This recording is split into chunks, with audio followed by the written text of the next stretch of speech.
Berita ini sangat-sangat penting untuk diketahui dan disadari. Ini tugas besar Lemhanas pemerintah dan bangsa kita. Nampaknya layak direnungkan. Ada skenario yang terselubung mengerikan, mari kita simak. Papua, Indonesia bisa jadi dianggap penghalang. Jika tak ada rel melintang, kemerdekaan Papua akan dikondisikan terwujud paling lama 2019.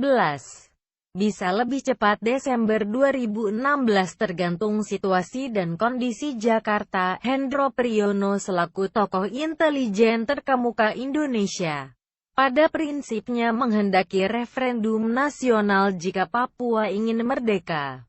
Pernyataan Hendro Priyono yang memihak skenario Barat itu berulang kali dimuat media sebagai tanggapan terhadap solusi tuntutan Papua merdeka marak di dunia internasional. Australia sebagai salah satu negara tetangga terdekat, di mana OPM punya akses terhadap pemerintahnya, sudah siap mendukung kemerdekaan Papua. Salah satu bentuk kesiapan Australia mewujudkan Papua merdeka adalah pemberian izin kepada Amerika untuk menambah pasukan Amerika di Darwin, Australia. Pasukan militer Amerika di Darwin semula hanya 250 personel, sekarang sudah belasan ribu prajurit didominasi US Marine sebagai persiapan Papua merdeka. Pernyataan menlu Amerika. Pasukan Amerika di Darwin akan ditingkatkan jadi 67.000 personel pada 2019, terdiri dari USAF, US Navy dan US Marine. Masa depan Republik Indonesia adalah Papua yang masih tetap dalam NKRI. Pulau Jawa yang diramalkan akan tenggelam, serta Papua yang dimerdekakan oleh Barat. Itulah prediksi tentang NKRI dalam 5 tahun mendatang jika rakyat Republik Indonesia lengah. Kemerdekaan Papua bukan kondisi final, akan diikuti dengan kemerdekaan Aceh yang didukung Turki, Cina dan Eropa. Swedia, Norwegia, Turki dan Swedia sudah komitmen mendukung kemerdekaan Aceh.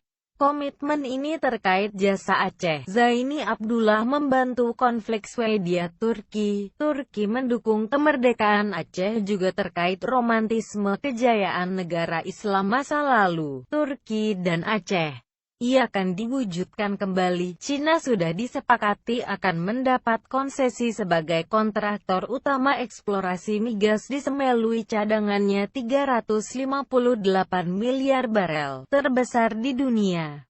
Kemerdekaan Papua akan diikuti oleh kemerdekaan Aceh. Rencana ini sudah disepakati Gubernur Aceh, PM Australia di Canberra medio 2014 lalu. NKRI bubar.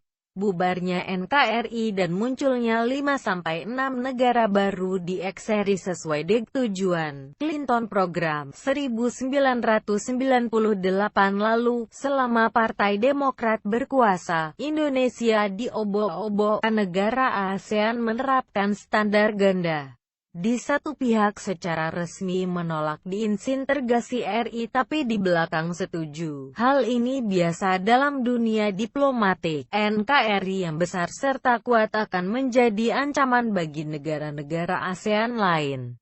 Mereka ingin RI lemah dan terpecah belah, namun jangan sampai terjadi gejolak kawasan, memecah Indonesia jadi 5-6 negara merdeka tanpa gejolak adalah PR besar Cina, Amerika, Eropa, Australia, Israel dan ASEAN. Apakah berhasil? Apakah konspirasi global berhasil memecah RI menjadi 5-6 negara baru berdaulat tanpa terjerumus dalam gejolak politik dan militer berdarah-darah? Ataukah RI akan terpecah belah meniru nasib negara-negara Balkan dengan gejolak politik militer dan korban jatuh hampir 1 juta jiwa mati sia-sia? Jangan sampai balkanisasi terjadi di Indonesia.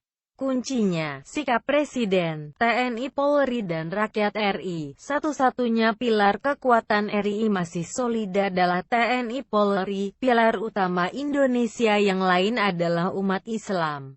Tapi Islam NKRI sudah mulai dihancurkan dan dipecah belah, dan diharapkan oleh Barat akan berantakan, tak solid lagi. Sementara rakyat di NKRI sudah tak jelas patriotisme dan nasionalismenya. Mati bersama ideologi Pancasila akibat reformasi kebablasan dan media setan. Karakter bangsa Indonesia kini berantakan amburadul. Rakyat NKRI banyak yang sesungguhnya menuhankan materialisme, hedonisme dan liberalisme. Otak rakyat NKRI sudah dicuci habis oleh media setan dan karakter bangsa Pancasilais agamis sudah dibunuh bersama dengan pembunuhan Pancasila. Syadarlah rakyat Indonesia, bangkitlah rakyat Indonesia, Ibu Pertiwi terancam dimatikan Barat. Mari kita kobarkan dan kita gaungkan. NKRI harga mati, dan NKRI harus dipertahankan. Tolong sebarkan. Terima kasih.